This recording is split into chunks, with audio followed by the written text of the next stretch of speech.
When do you think a relationship is beyond repair? It's a good question. Where do I start from? Yeah, there's a lot of things. I think we can just list a few of, like, obviously the top things that, but beyond repair, I feel like obviously abuse, physical abuse, right?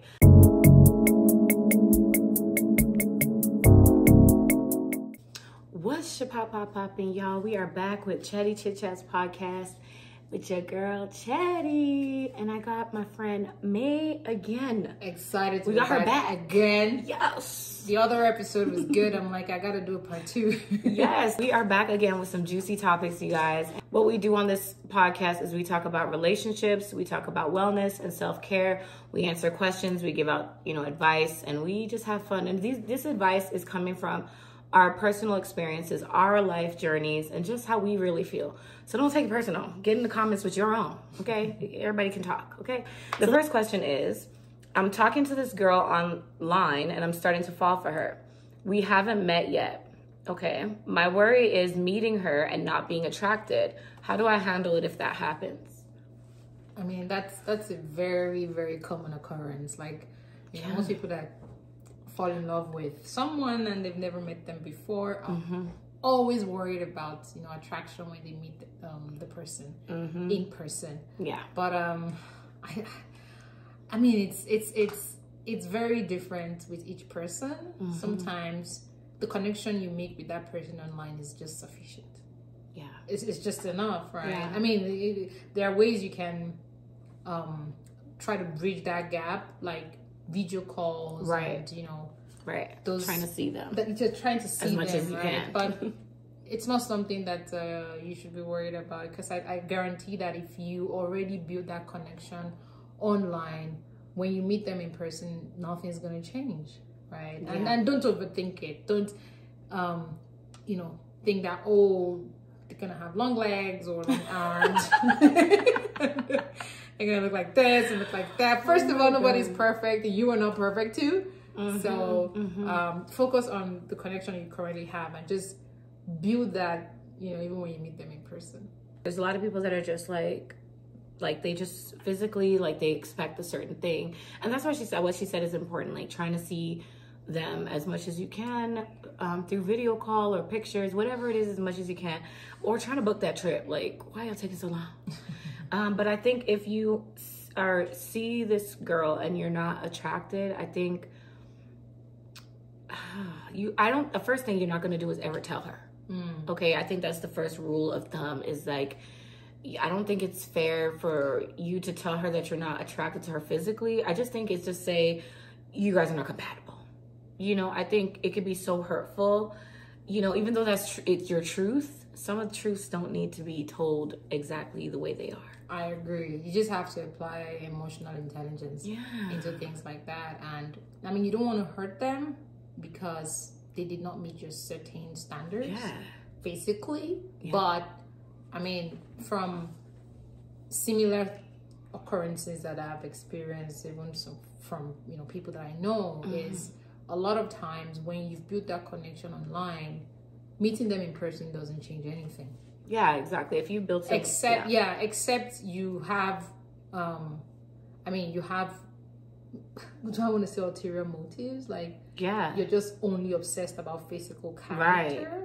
For some other people, it's not just about the physical element of the person is good, but there are other aspects you also need to pay attention to. Right? The physical element is just a side of it, but I guarantee that, well, let me not guarantee. Right. But a lot of times when you are having those video calls consistently and you like what you see, you've seen their pictures, full pictures, you've seen their videos, full videos. When you see them in person, nothing really changes. Right? I don't think we're in a digital world where I can I was going to say that. I was going to say we're in a digital world where people can enhance this and that, and even on video calls nowadays. Yeah, with AI and things like that. Yeah, so it is something that it can happen. So if it does happen because whatever happens, like if you're not attracted, you're not attracted. You can't help that. However, if your emotional love or whatever for this person is strong enough, then work on it. Because you never know. Like you over time, people look different to you. Right? True. The way you feel about them and things like that. And when you first see somebody and then the way you look at them even 10 days later, it's different.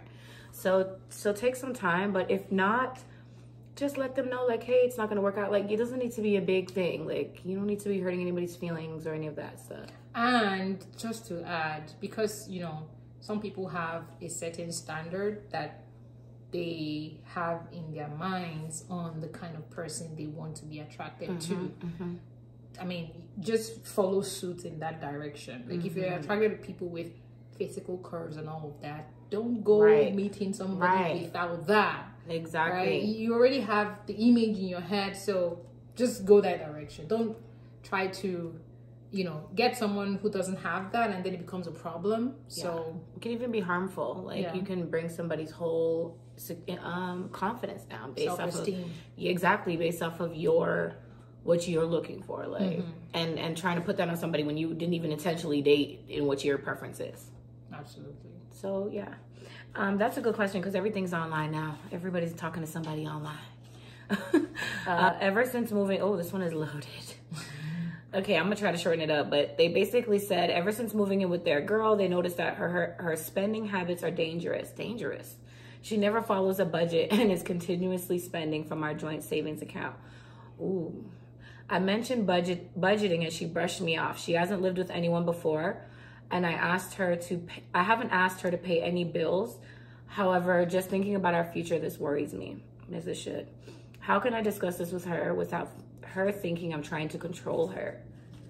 Damn. Like, you need to sign that person up in a financial management and literacy class. Yeah. It's not even an excuse. Trust me. Like, you're an adult and you have very terrible spending habits. You need help.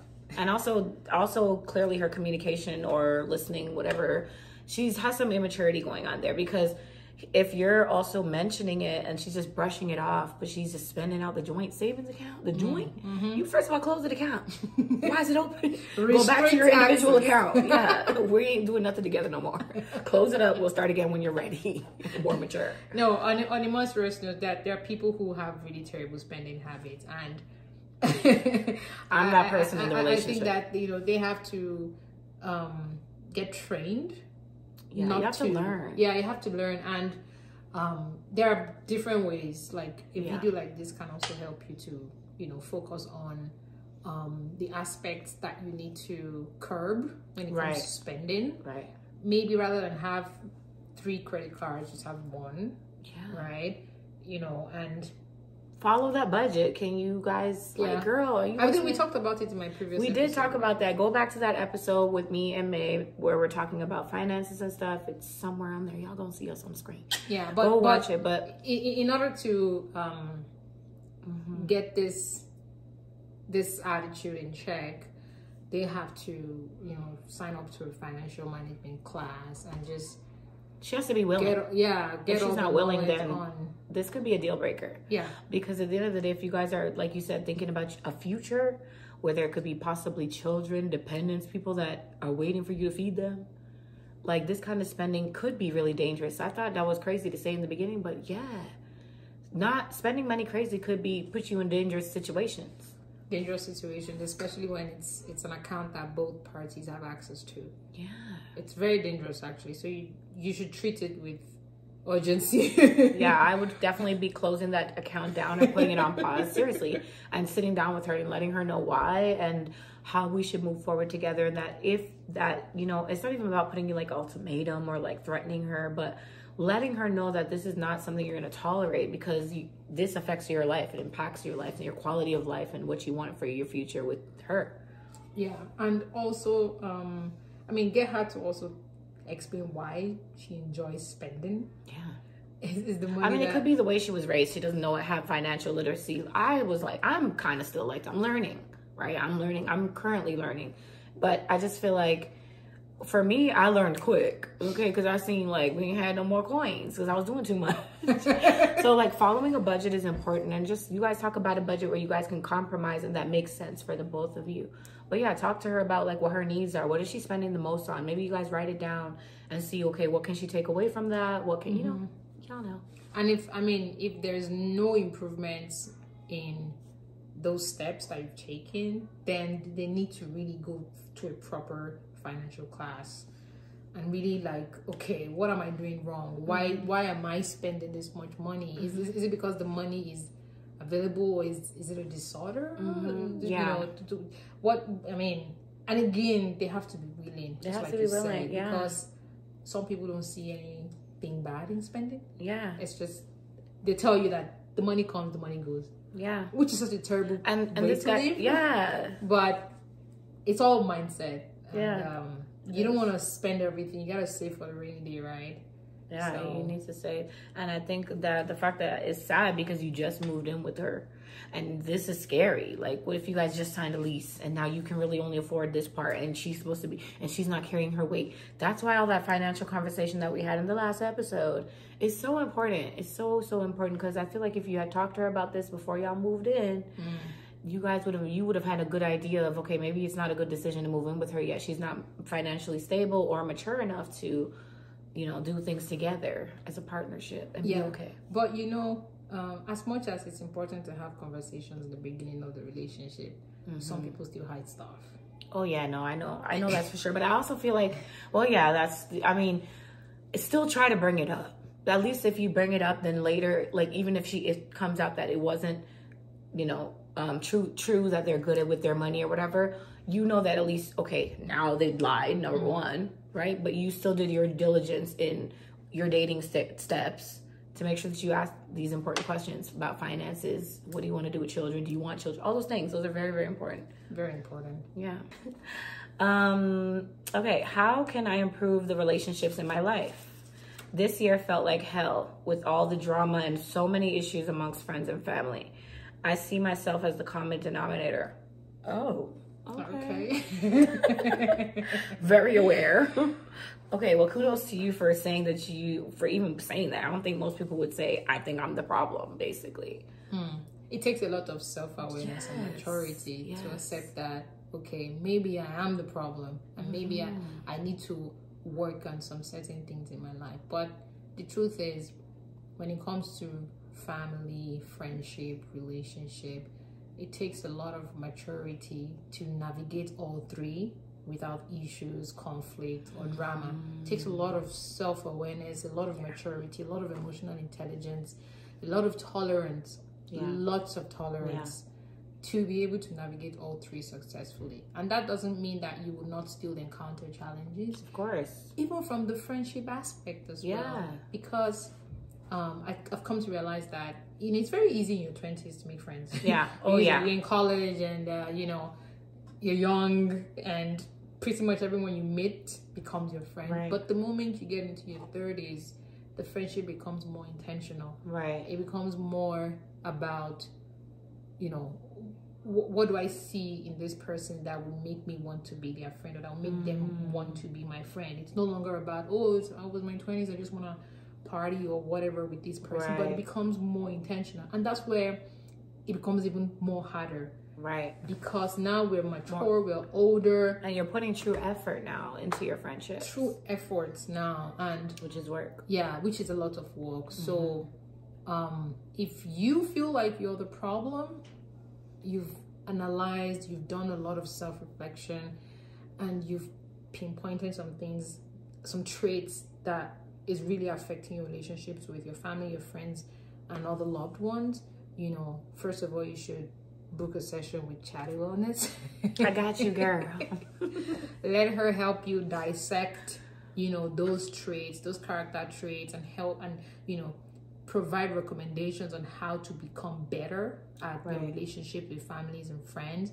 Because at the end of the day, you need these people and they need you too. But if you're the problem, if you're the denominator, then you have a lot of work to do. And I really, appreciate people who are self-aware. Yeah. To know that, okay, yeah. It means you care. It shows that you do care about these people. And I think, I wish I could ask more. Like, I wish I had more context about why you see yourself as the common denominator. Is it because you're having issues with so many people around you? And then that's another angle. One thing that I would say, just like as, some advice, is maybe look at the way you're communicating. Go back on some of the way that you maybe text or email, however you communicate, or listen to yourself when you're talking to people, or even ask them. I think it's okay to ask, like you said, in adult friendships, relationships, whatever. I think these are the kind of questions that are missing, is like, when we communicate, how do you feel after? Like, how does your energy feel? Do I make you feel like, do I come off as harsh? Because I may not even intend that, but that may be how you feel every time you leave me. So I don't mind changing that up for certain people, because maybe your energy just can't handle that, or I am doing too much. So you could take those little things and kind of look at the way you communicate with people, or ask them like, hey, what do you think I could do better in my communication? Or what can I do better to make our relationship even better? Because I would love us to, have an even better relationship. I mean, it's a two-way street, right? Yeah.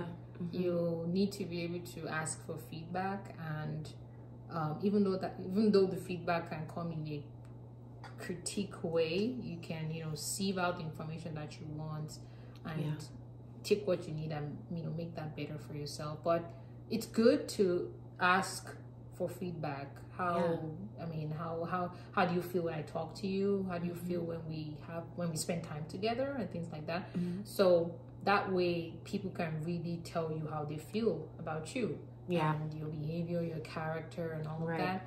But just to you mentioned something and said you don't have enough context on the question, right? Because if this person just feels like they're the problem, they may not entirely be the problem. Yeah, that's why I'm like, why do you feel like that? Like, because you could also be a person, this could also be a person who just speaks down on themselves and always looks at themselves as the problem. Like, why? You might not even be the problem. Maybe it just might be that you got a lot of dramatic people around you.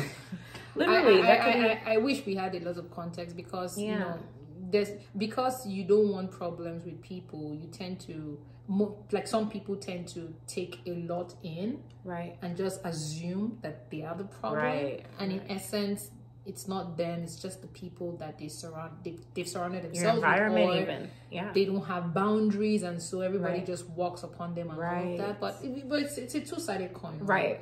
If you feel like you're the problem because you've analyzed yourself and you've made certain revelations about yourself, you say, hey, I suck at this, right? Good. It means that you've solved one problem, and then you can seek further help in taking away those character traits, right? And but if you've analyzed and you just can't pinpoint what the problem is, it could be a number of factors.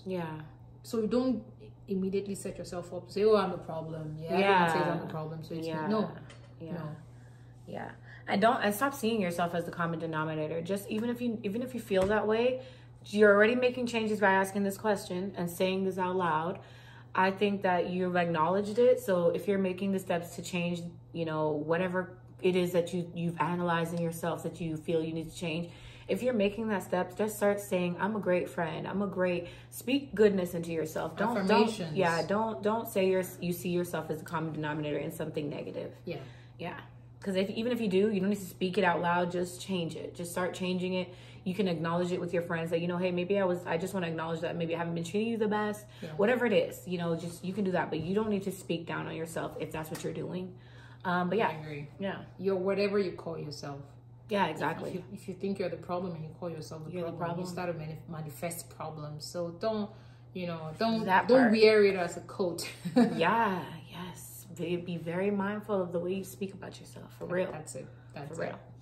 We're gonna leave that right there. Comment down below, y'all. And before we get into the last question, I just want to tell y'all that you guys can participate as guests in the comments. You guys can answer all of these questions, as well as you guys can send in questions, and you may be anonymously featured on the podcast. Okay, we might be answering one of y'all questions. Okay, it's all tough love. well, not all. Some of it's love, but some of it's tough love. I be having stank face at y'all like, huh? But I love y'all. It's all love, okay? I'm talking to y'all like big sis, okay? When do you think a relationship is beyond repair? It's a good question. Where do I start from? Yeah, there's a lot of things. I think we can just list a few of, like, obviously the top things that, but beyond repair, I feel like obviously abuse, physical abuse, right? Emotional abuse too. Yeah. Yeah. Beyond repair, yeah. Abuse tops the list. Yeah, 100%. I mean, you know, commitment issues as well. Yeah, I think it depends for some people, like, because every individual is different. Some people that cheating could be, or like having commitment issues could be, it's beyond repair. We can't fix this. But for some people, they're like willing to work on it, you know, because they feel like they love each other. Yeah. But they may have commitment issues or whatever. So yeah, I don't know. I think, yeah, abuse. What do you guys think? Yeah, comment down below. This one got us a little stumped. Yeah. For me, I think it's abuse, right? Mental abuse, physical abuse, emotional abuse, financial abuse. Financial abuse as well. Every form of abuse. All abuse. It's because that messes up with your mind, you know. Yeah. Messes up with your self-esteem, your confidence. It can change you. It you know, it isolates you from the people that you care about. It can really change you. You're gonna go for therapy sessions. Like, it's a lot of stress. I think that tops the list. And you know, when we talk about abuse, people think it has to be physical. No. Yeah, that's why I quickly brought emotional abuse. Yeah, like, you know, every form of abuse, it's a deal breaker. It's beyond repair. If someone, you know, you find yourself with a narcissistic partner and they don't give two rats about you, every single time they want to, you know, feel like they are your lord overall. Not equal, like not giving me equal opportunity. I have no voice. You don't hear me. You don't have access to money. You don't value me. Like, girl, snip, what are you doing? That's beyond repair. Those things are definitely beyond repair. Definitely. You gotta summon up courage and just take your bags and leave. It's a hard decision, and a lot of people, you know, find it really hard to make that decision. But trust me, you think about it deeply, you know that I don't belong here. I'm not supposed to be doing this with this person. Yeah. You know, so someone with courage and be like, I deserve better. Do you walk away? Yeah. I think one of the questions I had in one of the recent episodes was about a girl sleeping with her fiance, her sister's fiance. That's beyond repair. Family member?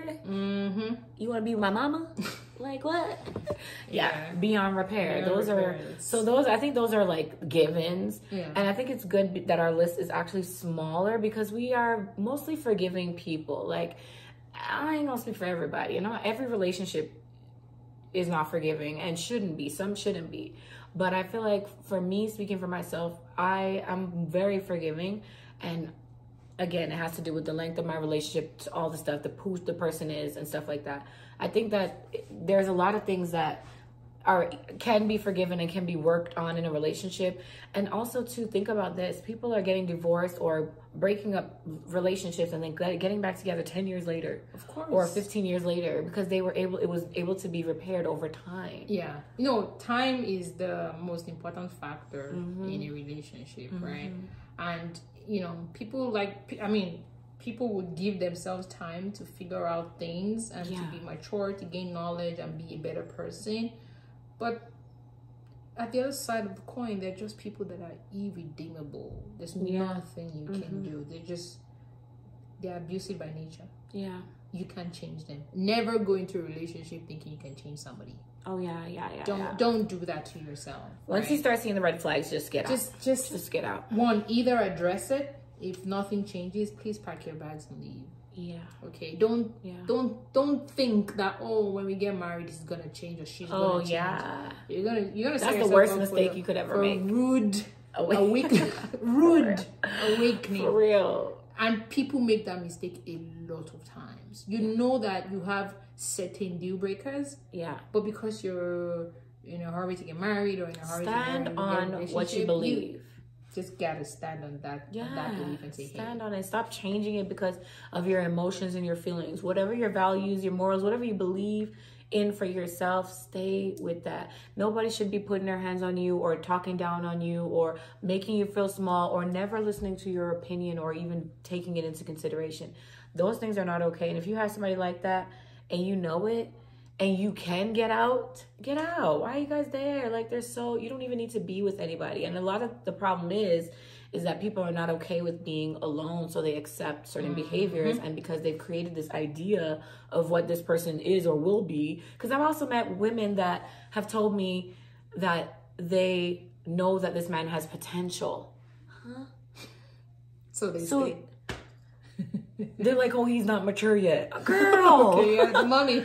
Exactly. Like, so you're just waiting and putting his Pampers on? Like, girl, he is not for you. You're mature. You're ready for committed. You guys shouldn't even be in committed relationships if you're not mature, or you have to see potential for 5 years later down the road. Let me tell you guys, like, potential is not the real thing. It's a facade. Potential? It's fake. Why can't you be that way now? Like, you are who you are. Yeah. I'm not gonna wait to see who you are in 5 years. People tell me, I can't remember where I heard this. They say hope is not a strategy. Literally, like, what is it? Living on hope. Exactly. Like, if we were living on hope, we would all be starving and poor and dead. That's it, right? Hope is not a strategy. Potential is not the real thing. So, girl, I'd rather take the real thing than the potential, okay? And I've been there. I can relate. I've been in my 20s, early 20s, dating guys who didn't show me anything, didn't even show me that they cared about me at all. But because I was so lovey-dovey and I wanted that dream of what I thought they could be, you picture yourself, I put that, and that's projecting that on them because they're showing you who the hell they are every time. And you just like a big dummy sitting there. Well, he loves me. He loves me. Like, he made me lunch. He loves me. Thick and thin. Exactly. With your superhero cape saving that nigga ass. Like, girl, no. Get your bags and leave. What you doing? So yeah, like, no, this topic is so good because I'm sure a lot of people can relate. And don't be embarrassed. Like, you know, we all go through things. We've all accepted things. A lot of us, even me, I didn't know my worth for a very long time as a woman. I wasn't raised in that way where I knew my worth, like what I should be accepting, what I shouldn't. A lot of us women are also not raised with fathers that are showing us what the right kind of man that we should be accepting, so we know how to pick. So, I mean, it's not our fault. It's not our fault, you know, and at the end of the day, people should just treat people good. You know, we shouldn't have to hope we pick a good person. Like, everybody should just be good, you know, and when you go into a relationship, be mature and ready for it. And that's it. And that's it. And that's it for this episode too, y'all. We about to be out of here, okay? We done chatty chit chatted up the night. Okay, do you want to say anything before we get out? No, I enjoyed this conversation. And guys, tune in, subscribe, share this video. There's a lot of gems that Chatty will talk about in upcoming episodes, but don't miss out on things like this, on discussions like this. Who knows, we could address a pending question that you've always wanted to address. Right. So it's just a little bit of clarification and other perspectives. You know, we may not always be right. You don't have to take what we say. I mean, do your own thing. But hey, we're here in case you want to listen. But again, make sure you guys check her out on her socials. Link down below. Thank you so much for. I'm so glad to have you. It's an honor to have you on the Chatty Chit Chats podcast. We love you here, and I can't wait to have you again. Awesome. Until next time, guys. Make sure you like, subscribe, share everything. This video. Deuces. Peace out. Bye.